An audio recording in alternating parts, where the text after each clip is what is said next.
All right, welcome back. You're watching Daybreak. I'm Victoria Rubadiri sitting in for Trevor Ombija. My guests are still in studio with me as we look at the dailies. But let's go back to something that was said yesterday in the interview with Azimio presidential candidate Raila Odinga.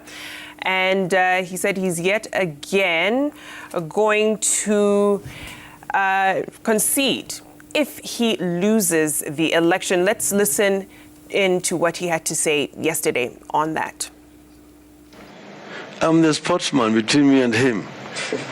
And I know that siyokubali kushindwa, sio mshindani. So I would easily accept defeat and congratulate the winner. All right, so that is always a question that goes to every candidate, every election cycle, whether they'll accept defeat should they lose. Protas, what is your initial reaction to Raila's response to that question? Thank you. I think that is a very good gesture, and we need to hear this from all the candidates. And I believe in the background, what we would want is that we have credible elections, so that when the process is properly conducted, which is one of the things as ICJ Kenya we're pushing for, together with other like-minded civil society organizations and other partners, and even government actors, because in our engagement, we've been pushing for preparedness for the election. We have engaged the judiciary, we have engaged the legislature, we have engaged the executive through the Ministry, Interior and Office of the DPP. What we would want is that the process leading to the elections is transparent. There is a lot of preparedness. When candidates say that they will accept the election results, then we are all at peace, because we know that whatever everyone is fearing, which we have experienced in the past about having post-election violence, will not be there. On the other hand, apart from saying that, if there is any candidate who loses and feels they are aggrieved, perhaps you're questioning one or two issues in the process or in the results declaration, we have a forum where you can go to express your dissatisfaction, which is the judiciary. And I can tell you for sure, the judiciary, in our engagement with them in the last almost 1 year, they have been preparing. We have partnered with them in some of their trainings. And if any of the candidates bring their grievances, not only these presidential candidates, but at all levels of the elections, I can say that I've seen the judiciary prepare. So we would want people to go to this forum, let the judiciary determine whatever disputes you may have, and then we leave it at that. As civil society, how would you rate the IEBC's preparedness? Because as much as you've said the judiciary is preparing, will be ready, we want to avoid another Maraga moment, if you will, right? So how would you rate their preparedness thus far? As a civil society, there are times when we've engaged with IEBC. I know there are also some of our partners, people that we have worked with, who have been engaging them. And from what they tell us is that they have also been preparing. Probably what we would need to hear more from them is what they have done in terms of reassuring Kenyans on their preparedness.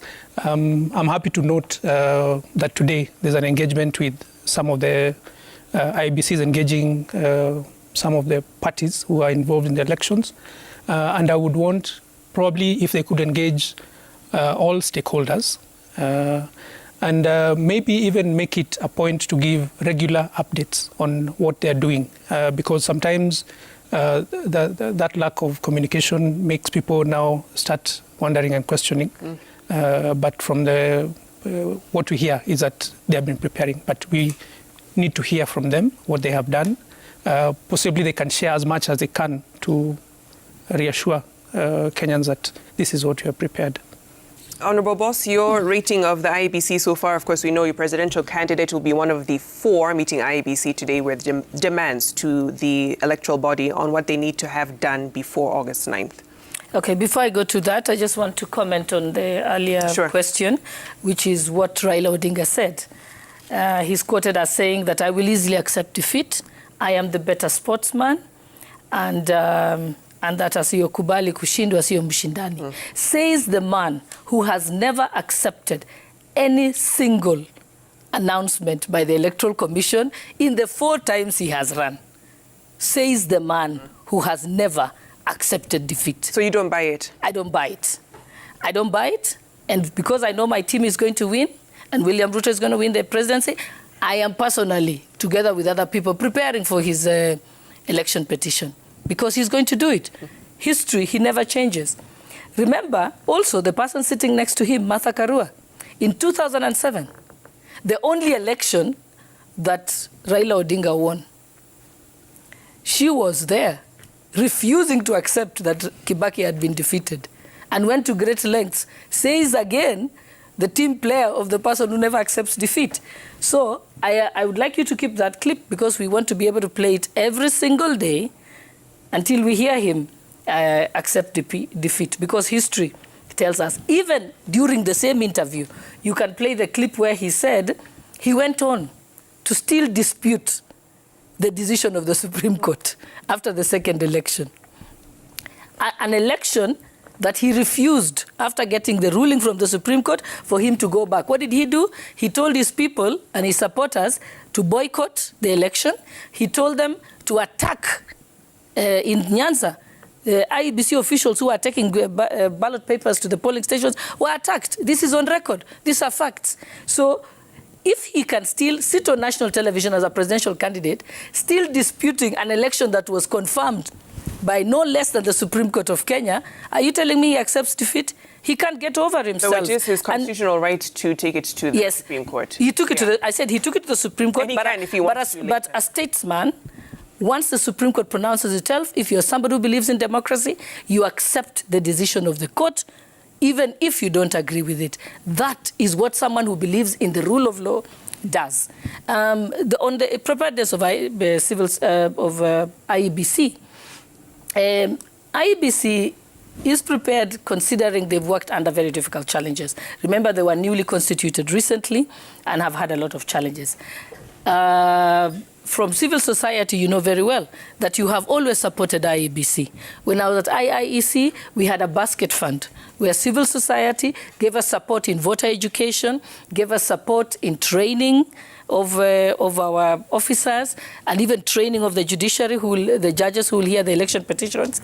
And so civil society has been very instrumental, together with our development partners, in supporting to undertake the soft part, not the hardware part, but the soft part of the tasks that need to be undertaken in the electoral process. Unfortunately, this year, which our friend chairman here is not telling us, is that that support was no longer allowed. They did not have a basket fund, and in fact, they've been told any support. All development partners have been told that any support you want to provide to the Electoral Commission, you should provide it through the Ministry of Interior. True or false? IFES was told that, and we have letters to that effect. So this time we have IEBC that is not supported. The government has said we have resources, but there is no time in any of our elections that it has 100% been funded by government. We don't allow, let's say, the KIMS kits, anything to do with the register, the printing of the ballot papers to be supported by development partners of the civil society. But training, voter education, support to political parties, and so on, is normally done by civil society. So you can see, why is the government so interested in getting involved? And since when did the Ministry of Interior get involved in election preparations? It has never happened in the history of Kenya. Even the establishment of the multi-sectoral task force, headed by the Chief Justice, but controlled by Matiangi's office, which IEBC pulled out of, rightly so, is illegal, because under the Judicial Service Act, there is a body established called the National Council for Administration of Justice. Civil society sits in it also. And they have there everybody involved in the justice chain. So whenever there is a big event like elections, then they co-opt any other person involved in elections. It's chaired by the Chief Justice. And you have there the DPP, you have various ministries that are involved, and so on. And that is the body established under the law. Okay. The multi-sectoral one is not. So we have a IEBC that is working under very difficult circumstances. I'm glad that there is a meeting today, which is normally normal, that you have meetings with the political party leaders in order to tell them about your preparedness and IEBC about their challenges and so on. Yeah. And I'm glad that's happening. Even the issue, I've seen issues that have been raised, you know, that the ballot paper designs should be known, the company that's been contracted. Right. And remember, even a political party is allowed to send their agents to the printing plant to inspect the printing and to even have the packing list availed to them. And to be able to know where the warehouse that the ballots will be first delivered in Nairobi is, and you're allowed to send your agents at the time of dispatch to the various counties of the ballot papers, and to even follow those ballot papers up to the sub-county levels. So this will be a good meeting. I intend to attend it as part of my party team, and this will be a good opportunity so that if IEBC has any challenges, they're able to help. I hope the civil society will also send representatives, because it's important for them to also know what interventions they can have, because it's our business to ensure that IEBC is able to. So let me bring Herman in here, because, and just to get your reactions to what Raila had said, but even to rate the IEBC, you know, you've just heard Honorable Boss talk about this multi-sectoral team that is hampering the work of the IEBC. Do you also hold that same view? IEBC pulled out. Before I get there, you know, when I was sitting here for a long time silent, and you know, the only time I talked about Kenya being in a terrible situation, and we have to get out of that situation.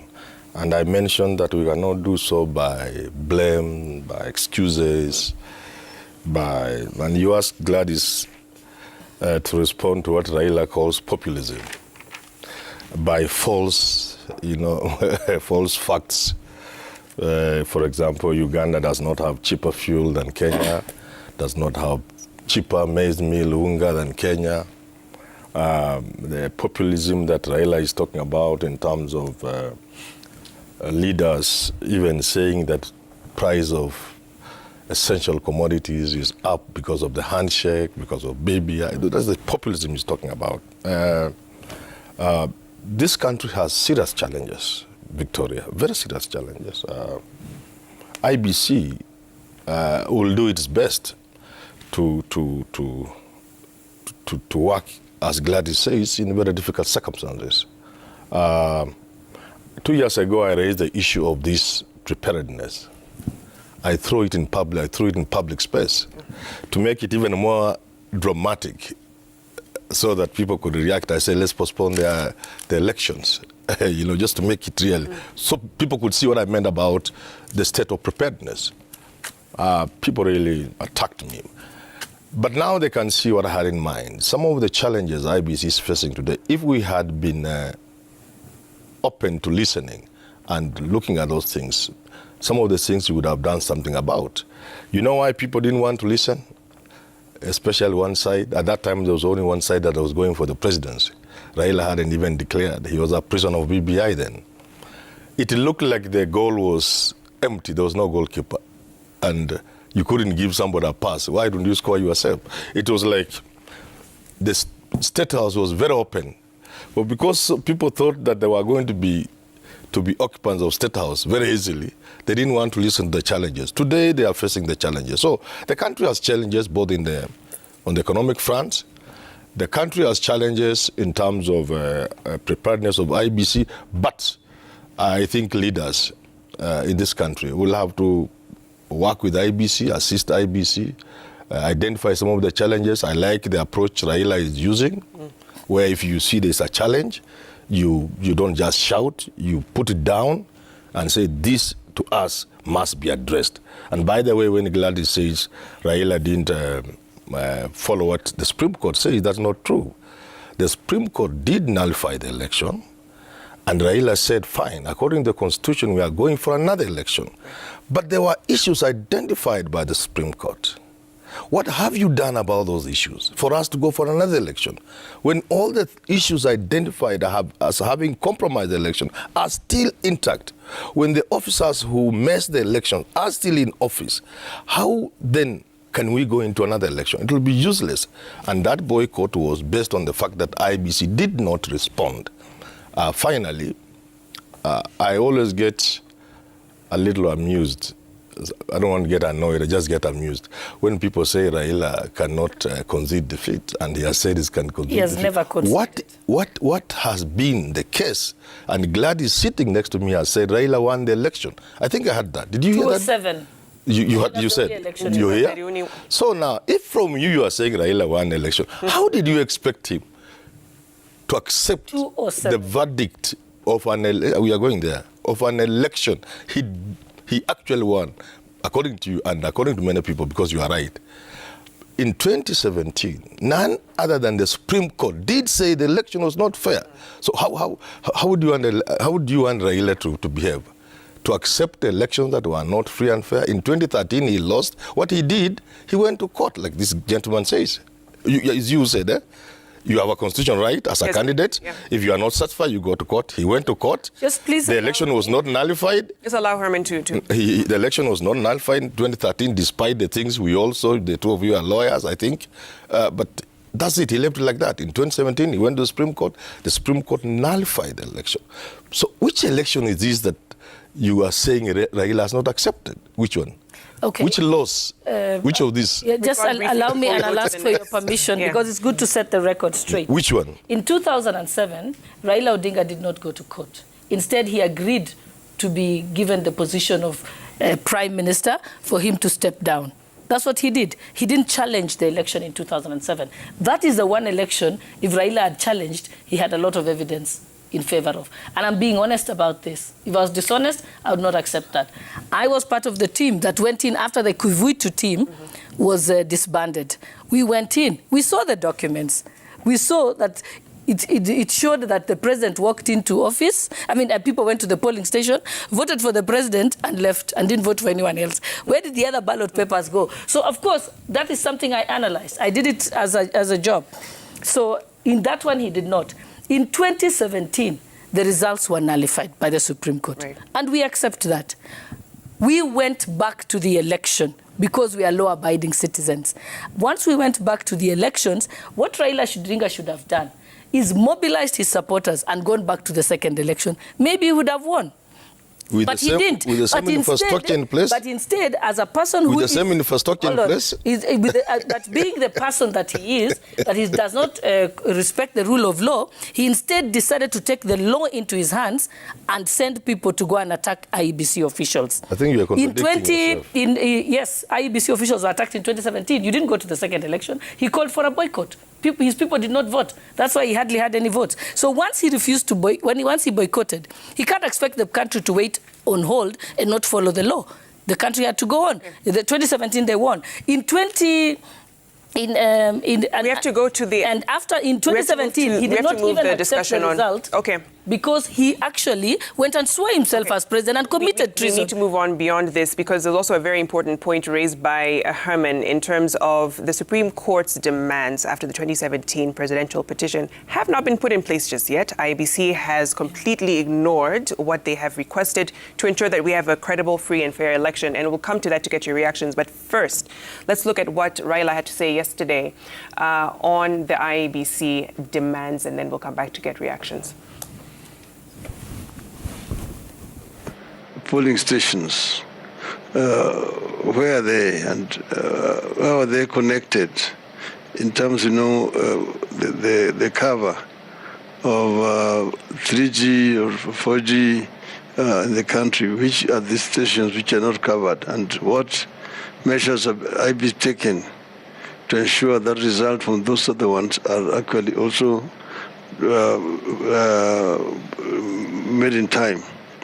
And then the actual polling itself, what arrangements? Like you've got that backup you're talking about, which has become contentious. That IBC is insisting that you don't need a manual register. And people are saying that there's no harm in having a manual register as a counter check, so that when somebody comes and is identified electronically, you also delete his name on the manual register. That gives you the number. Eventually you can, through the numbers which you have crossed, know how many people have gone through that polling station. So that eventually, when wrong results come out, if 100 people voted, but then eventually 200 are announced, you can counter-check from that register to confirm that indeed the number which has come out is the number which voted here. They're saying they don't want to see that. The harm that causes to them, nobody knows. That is their own issue. All right, transmission of results is the biggest sticking point out of the 2017 election. But let me get your thoughts on this protest, on what Raila had to say. And the voter register as well, I beg your pardon. Okay. I think it's important to note that there were some regulations that had been forwarded by IEBC to Parliament, proposing a raft of changes in the regulations. And I think it's in the public domain that these were rejected in early June by Parliament. I don't know to what extent that will affect now the preparedness, because they would have to now go back to see where else or which other resources they can use, or which other avenues they can use to address the issues that were there. I know there was reactions that the regulations were brought late in the day in Parliament, but it was also in the same reporting that IEBC says it took them over a year ago. So that is something which we would need to verify. But that said, with what we have, I think the engagement by IEBC, there are some of those requirements which they can address, and which I think, as I've said, we hear from other partners that they have been addressing, which we would want them to now indicate what they have done. Right. So we wait to hear about that. I think you have also mentioned about transmission, which is a concern. So that is something which we would also wait to hear about, the connectivity in all the gazetted polling stations. It's important to have a clear communication on what has been done, so that all the people who need to exercise their right exercise it, and whatever they have done gets to the correct place. That's it and done. I know for a fact that the electronic transmission is mandatory for the presidential election only.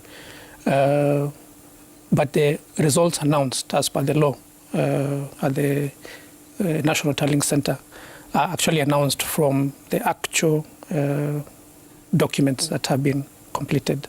So that is something that we also have to be alive to.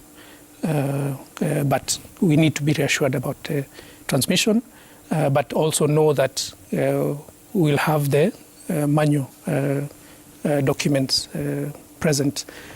There is the issue of the voter register. I think there was communication that the manual register would not be present at the polling stations.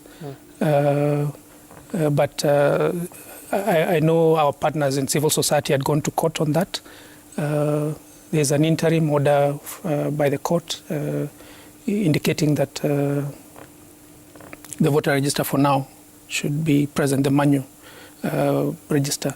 And I think their reasoning was that in the event there is failure in the technology, what would be the fallback position? Yeah. Because where there's, in those far-flung areas where we're talking about technological challenges or connectivity challenges, in the event there is breakdown, what would happen? It would be a recipe for disenfranchisement of the voters there. Okay. So I would be for the idea of having the manual voter register together with the electronic voter register. Honourable Boss, your reactions to Raila's sentiments, and also a question as to why MPs rejected the elections regulations that were submitted by IEBC. That was June 7th, I believe. Yeah, sorry, Victoria, I have to always make sure I answer the question that has come out before I answer the new one, because then it would be bad if it's left unattended. Every time I come on television, I have always committed myself to faithfully, truthfully, and factually, accurately respond to questions. I never say anything that is unsubstantiated.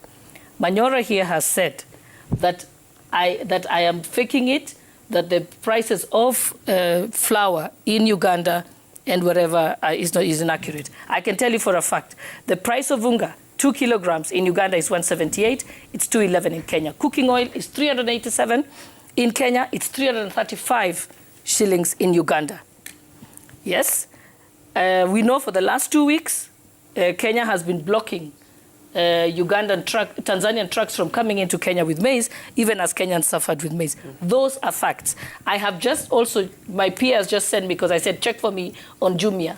The facts I've said about the prices are also accurately displayed on Jumia. If you want to check, go to any supermarket. I was in Eldoret over the weekend, and I can tell you the price of goro, and anybody can call me, 1 goro of maize, which is a 2-kilogram tin that's sold in the market, is going for 250 shillings now. Okay. That is 6,250 per sack.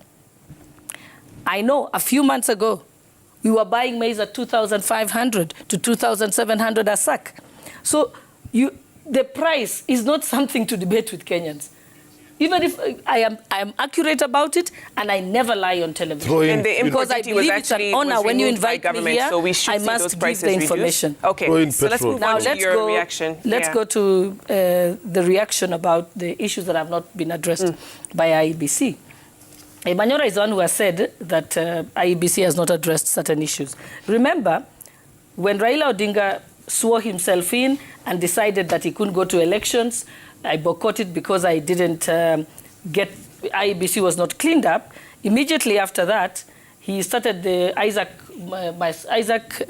team. Ahmed Isaac team must go. They rioted outside IEBC. Eventually, the Isaac team left. The Kiraitu Orengo task force was set up in parliament, and they passed certain laws which Raila Odinga demanded. Orengo was his representative in that. I sat in that committee when we were drafting the laws. So actually, what he had problems with were addressed at that time. He has also had 5 years of the tenure of parliament to continue, because we did that immediately. When he decided to go into the handshake, you should ask him, once he went into the handshake, had those issues been addressed? Because he also had an opportunity at the time of the handshake to tell Uhuru Kenyatta, before I shake hands with you, there is still the following outstanding laws that I need passed. The assumption is that he has accepted that everything has been, all the issues that he addressed had been set. He got Ahmed Isaac out. He got the Chebukati team came as a result of the task force of the Kiraitu Orengo-led special committee in parliament. And he got all the laws that he wanted put in place. And then Chebukati were hired. Within a short time, they started making calls for Chebukati to be removed. And eventually, with his instigation, 4 of the commissioners resigned. So actually, Raila Odinga has got his way all the time with the current IEBC. Why he wants to cry foul now, I do not understand. And what I'm saying are facts. It's not stories or theories. These are facts. You can confirm with the Hansard, you can confirm with the newspapers reports, and you, Victoria, have reported it many times on this show. It means we should put them there. So I think he is in no place and has no moral authority to be able to say that. When he says that where are the polling stations? The polling stations, we are actually were gazetted by IEBC in the Kenya Gazette, by the way. So when he says there on TV that where are these polling stations, can't his legal team give him the Kenya Gazette? Then he can see where the polling stations are. Even the additional polling stations were gazetted. And then recently, IEBC gazetted the statistics of the voter register. And the statistics were published in accordance to at ward level. What we are demanding, and what I believe my team should demand, having worked in IEBC before, the accurate statistics are the statistics per polling station. And I'm hoping that civil society will put pressure on this. We want it put in the Kenya Gazette, the number of voters in every polling station. Don't give us by ward, because the law says the final result is as announced at the polling station, not at the ward level. So I believe that IEBC is working on it. And if they are not, it is something we demand, and it's under the Okay. And earlier this month, MPs rejected the elections regulations that were submitted by IEBC. On what grounds? There was what had happened is Parliament had become particularly divided. There was a lot of acrimony between the various political camps, and there was suspicion that people, whenever they see a law being brought in, they wonder, who is it favoring or who is it not favoring, rather than interrogating it clearly. Unfortunately, I was kicked out of the Justice and Legal Affairs Committee, which you wonder if there's anyone who could have helped at the Justice Legal Committee is me. I'm a total public servant. I've worked in all arms of government. I worked in IEBC. I've been at the judiciary. I understand this. You know, I'm probably one of the few people in Kenya who understand this perfectly. But of course, because of political expediency, or they thought that I would influence, people like me were removed from the committee. But I still believe that the regulations as is now, right, are still capable of taking us through the next election. Remember, all the pronouncements by the courts actually become law. When the court interprets certain law on elections, that is judgment law, because we are a common law system. But have they been implemented? They will be implemented. If you remember, the basis upon which the nullification of the Supreme Court case in 2017, a presidential election being nullified, was actually based on a decision made by the High Court in one of the Katiba cases by Katiba Institute and the Maina Kiai case. So actually, cases, the ruling decisions by the courts, if they are unchallenged, become the law, the interpretation of what the Elections Act is. So we are not out of choices or options of what to do. Okay. Yes. Let me come to Herman to get your reactions on Raila's comments from the IEBC demands. Yeah. Just on one thing. Similarly, there is the matter that Protas has alluded to, the case where civil society, Katiba Institute again, went to court and said that the manual register should be in the polling station as a secondary register. That pronouncement and interim order by the courts becomes the election regulation without us having to pass elections. So when Parliament fails, that's where judiciary comes in. Well noted. Yes. Amen. Victoria, you know the problem when you are in a studio like this, people are watching you, and sometimes they wonder why you have not responded. So that's why I agree with Gladys when she responds. You see, this issue of facts, you know, getting facts wrong, it seems to be something that's part and parcel of this team of Gladys. Gladys, boss. Give me your facts. What is the price? Allow Herman to, because he remained. For example, Raila did not push for the dissolution of IEBC after the Supreme Court nullification. That was the other election. Because really, Isaac Hassan left after the 2013 election and not after the 2017 election. Equally, you say that Raila won in 2007, and somebody has texted me wondering, is it because Ruto was there? But that's not the point. The point I'm making about facts. He did not concede to be made prime minister because there was no such a position of prime minister. The position of prime minister was a product of a process that was put in place to save this country from collapse when the country was burning. So there wasn't such a position. To IBC, Victoria, like I said, there is a lot we could have done. But the people who should have pushed for this were so sure of victory. They saw anything as delaying their march to State House. And I want to repeat this. Raila's issues with IBC are not new. They are the reason for which he didn't participate in the repeat election. Only a fool would have participated in that election because the things were put down clearly. This is why this election is being nullified. These are the things that were done wrong. These are the individuals, actually the Supreme Court, and I blame the Supreme Court for that, just stopped short of holding certain people responsible criminally for messing the election. I blame them for that. But the people were identified, they were known. These problems were identified. How foolish could Raila have been to go for a repeat election when IBC had done nothing about that? So he's pursuing some of the same things others perhaps have been done. In terms of the physical register, I don't support that. I don't agree with Raila and anybody else. Look here, once you embrace technology, please go ahead and embrace technology. You cannot put 3 steps forward and go another 4 backwards. The issue that Raila and his team, including all these fellows politicians, should be doing, what they should be saying is, how can we ensure those kits actually function in identifying voters? And by the way, those kits don't require network. They are not even networked. It's just a question of identifying. So it should be about the technology of identification of voters. How sure are we those kits, those gadgets? And it's always a question of just power, you know? Instead of having 1 or 2 batteries, why can't we have 5 fully charged batteries? Why don't we train the boys and girls who, man, sometimes I've seen it. I think you could have seen it. You go to a voting station, a polling station, 1 hour, the kits are not working. Then somebody drives from the constituency office and comes. It is just the boys and girls didn't know how to operate the kit. And ashika tu even inaanza kazi. So training them well and ensuring the gadgets work. And that's what I meant by political parties, players like Raila Odinga and William Ruto.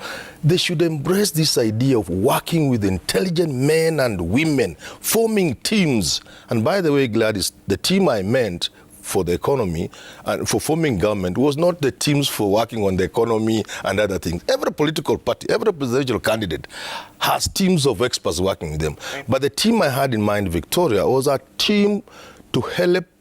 In America, once you are identified as one of the top 2, you are bound by some law, I think, or practice, to put up a team to help you form government. So that's not a hazard. So there's not something you just wake up one day and appoint ministers. The country will wish to know that you have a serious approach to the formation of government. That's the one I had in mind. But basically what I'm trying to say about IBC is that we should allow IBC to modernize its operations. If the problem is with the kit, let's find out how to ensure the kits work. Do you feel they have enough time to do that? A kit, this is a gadget. This hardware is nothing. Hardware can get. Batteries, I'm talking about batteries. You can source for batteries in a week. Well, for the whole value chain of training. There is no and problem. All that. Even for example, the network. It is not true that if you don't have 3G, 4G, you can't transmit. Because if you send somebody a WhatsApp message, for example, Victoria, and somehow you don't have data bundles on your phone, the moment you load bundle, it goes. And that's how it works. So, secondly, you could use satellite phones.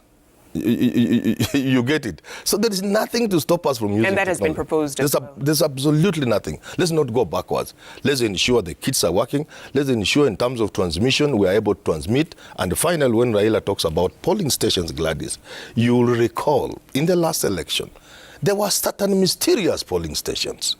Okay? So for Raila to raise the issue of polling stations, he's justified. Remember those mysterious polling stations? Remember remember the GPS problem that we couldn't trace certain kits? So those are issues that somebody can bring to the fore. Those ones I support. Okay. What I don't support is dragging IBC in terms of technology. Let's support IBC in terms of technology, but let's ensure the challenges are addressed. I just want to get from all of you as we wrap up, what needs to be done in the 40 days we have until August 9th to really improve electoral integrity in this country, from your view, that would assure not just the candidates, because of course it's important they have their meeting today, but the electorate who will be going to the ballot on that day, that this vote will count and it will reflect for the candidate that I vote for. Let me start with you, Protas. Yes, thank you. I think for all actors is to ask, to preach peace, of course. For the candidates is to, like the quote that you played, to indicate that in the event they lose, they will accept the results. And where there's any who has any grievance, to take it to the correct platform. Then the other actors in terms of election preparedness, to ensure that they do what is within their mandate, to ensure that everything is ready for the elections, and share the information on what they're doing, because sometimes lack of that communication is what leads to suspicion. Then for electorate is to turn up and exercise their right as per the Constitution to vote. There are other actors we have not touched on who are also critical in terms of the election processes, who also form part of the process. These are the under the executive. There's the police. They're involved in maintaining peace throughout, before the elections, during and after. They are also involved in investigating where there are offences committed, because the elections offences committed before, during and after, and they should be ready to and swiftly address such concerns. It could be in the form of violence, could be hate speech. I know NCIC has been quite vocal on what needs to be done. I know DPP also in March, we partnered with them. They launched guidelines on electoral offences, policy guidelines on how to deal with electoral offences. So the police should also have, apart from the normal offences that we are talking about, there's one which is, in my view, critical, the one for sexual gender-based violence. In the previous elections where there's been violence, that has been an issue that has been talked about quite a bit. I know even from 2007 elections, there was even a petition that was filed in court by the civil societies regarding sexual gender-based violence. And even though the matter took quite some time to be determined, the court found that there was violence and gave remedy to some of the victims. So we would ask the police to have, we know that they have specialized desks to deal with gender-based violence. Perhaps they should go steps ahead to ensure that these are properly manned by people who have been trained to deal with these incidences. They have those personnel, but just to ensure that all those desks have such people. And this should run from now till the elections and after. NCIC should also be very keen on the utterances that are made. Politicians should also know that whatever they're telling their supporters really matters. So they should be careful in what they utter to their supporters. And repeating messages of maintaining peace and that we shall abide by the outcome of the elections. That would help. Yes, and then also the electorate to ensure that they are not used to do any thing that goes against the law. Yes, support your candidate, vote, and then we wait for the results. Honourable Boss, your final submissions? My final submissions, that one, I think what I'd like to see IEBC is also cracking the whip on the government, because we know for a fact, and it's a subject of litigation at the moment, that public servants are involved in supporting one political candidate, that's Raila Odinga, CS Musheru, CS Munya, CS Matiangi, CS Professor Kobia.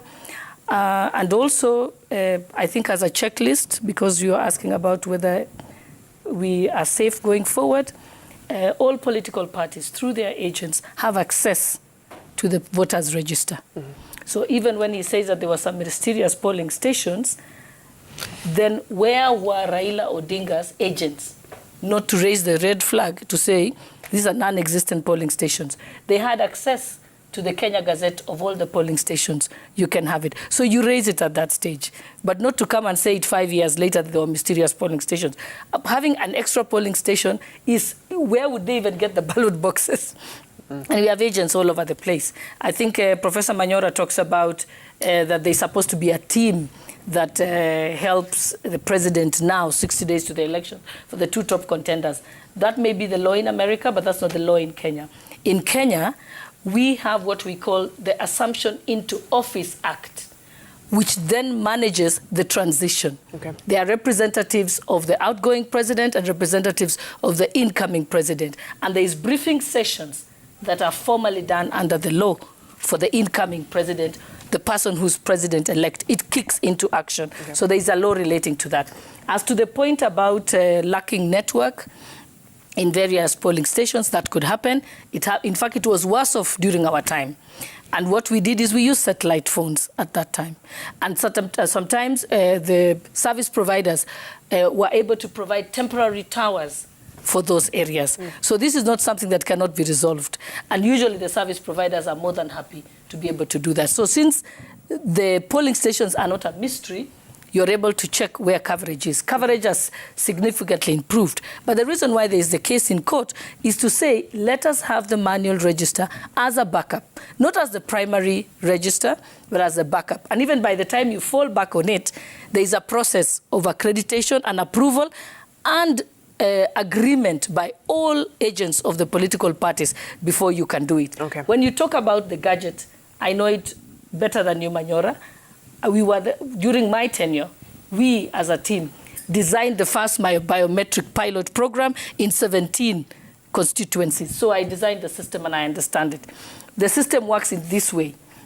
The gadget will have the primary data. But the clerks just have access up to a certain point. Yeah. If they get stuck, if your first finger doesn't work and they have to access the rest of your 10 fingers, then you have the presiding officer who has higher credentials. And then you have even another more senior person who can access the back end and be able to get to the actual end user face. Okay, we know that it's GPS locked. So and when you talk about are people trained to understand how to do this, remember they've done voter registration. Right. The same clerks are out. Honourable Boss, I have to cut you off there just to give all these are dealt with. Let's talk from a position of being factual. Fantastic. Rather than speculation. Herman, your final word. Yeah, just to join him in saying that peace is number one, peace is number two, peace is number three. Other things can start from number four. During and after elections, and before elections. And the last thing I want to say this morning is to ask our politician, one of them sitting with us this morning, is to know that this is our country. There will be tomorrow and there will be day after tomorrow, and Kenya will be there. Mind what you say. Stop being populist. Stop, for example, making Kenyans believe there are places on this earth where people are feeling very well. They are not feeling the pinch of the economic strain, Uganda included, where they pay more for fuel by about 40 shillings than us. We are soon getting there as soon as government removes subsidies. Let's stop being populist. In any case, I want to advise our politicians, since some of them are very sure of winning this election, don't promise things when you know they are not true. It is cheapness, because in the unlikely event, for example, William Ruto became president, how will he sort out the things he's promising Kenyans when some of them are quite untenable. You do not prepare the country for a Ukrainian orange moment when you put expectations so high, yet you know we are operating in an entirely difficult environment. Victoria, what I want to finish by saying is this country, just like other countries in the world, has serious challenges. And anybody who becomes president in the next couple of weeks or a month or so is going to occupy State House with a lot of challenges. There is no time for cheapness and populism. There's only time for people to face the challenges seriously. And I go back to the point of saying, I want to see political leaders like Raila Odinga and William Ruto showing evidence of seriousness by the men and women they are working with. That is really important because the country cannot survive on cheapness and populism. Okay, yes. Well noted. Thank you so much, Herman Manyora, Gladys Boss-Cholet, and Protas Saende for your time and insights this morning. Really appreciate it. We take a short break here on Daybreak. Much more ahead. Stay with us in the 8 to 9 o'clock hour. Have a fantastic rest of the day. Bye for now.